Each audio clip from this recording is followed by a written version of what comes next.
when the office lights finally went out. This story is based on a true story originally published in the Japanese media outlet The Gold Online on November 22, 2025. Koji Higuchi thought he was a good man. Every morning before dawn, he left his home in silence. Every night, long after the lights in other apartments had gone out, he returned. He wore his exhaustion like a badge of honor. "This is what responsibility looks like," he told himself. "I'm doing this for my family." For nearly 40 years, Koji gave his best hours, his strongest energy, and his sharpest focus to his work.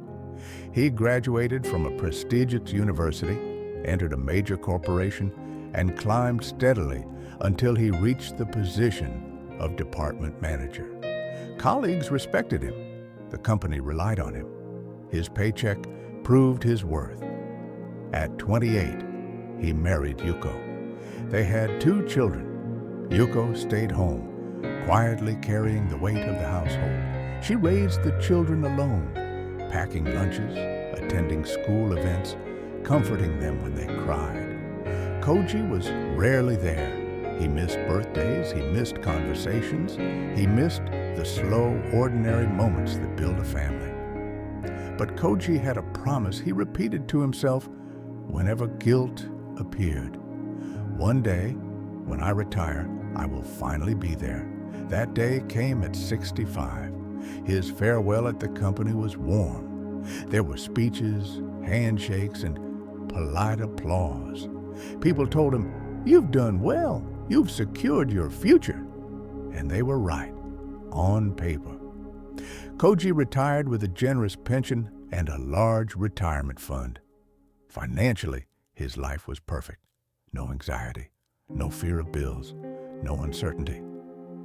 Yet the moment he stepped into his home as a retired man, something felt wrong. The house was quiet. The children were gone, living their own lives. And Yuko, his wife of nearly 40 years, had built a life that did not include waiting for him anymore. She went out during the day, attended classes in the evening, met friends, laughed elsewhere. Koji stayed home. At first, he watched television, then YouTube, then nothing at all. Meals became instant noodles eaten alone. Days passed without conversation. He was surrounded by walls he had paid for, but inside them, he felt completely unnecessary. For the first time in his life, Koji was not needed by anyone. Loneliness crept in quietly, and then all at once. One afternoon, desperate to feel something familiar, Koji returned to his hometown. By chance, he ran into a high school classmate, also retired. That night, they sat in a small izakaya, drinking and remembering the past. Koji finally spoke the truth he had been hiding. "My wife doesn't talk to me anymore. My children feel like strangers." His friend listened and then smiled. He spoke of traveling with his wife, of shared breakfasts, of children returning home with grandchildren, filling the house with noise and laughter. Koji's chest tightened. He knew the numbers. His friend earned less. His pension was smaller. His career, by Koji's old standards, was nothing special. Yet somehow, his friend had everything Koji no longer had. Walking home that night, Koji felt something break inside him. Why, he thought, does a man who earned less live so much more? The feeling wasn't envy. It was shame. Koji had always believed he was more successful than anyone back home. But standing alone in his silent house, he finally understood the cost of his success. He had saved money, but he had spent his relationships. A financial planner later told him something Koji wished he had heard decades earlier.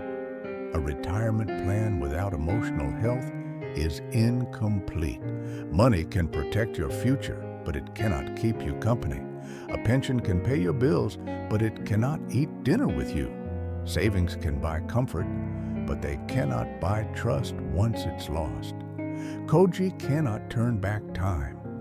But now, at 67, he chooses to begin again. He starts small, washing dishes, asking questions, listening. His hope is no longer about wealth. It is about walking beside his wife, sharing meals, rebuilding something fragile, but real. Final moral. If you are young, remember this. Do not wait for retirement to live. Do not sacrifice your family for a future that may arrive empty. Plan your finances carefully, but plan your relationships even more carefully. Because when the office lights finally go out, the only thing that truly matters is who is still waiting for you at home.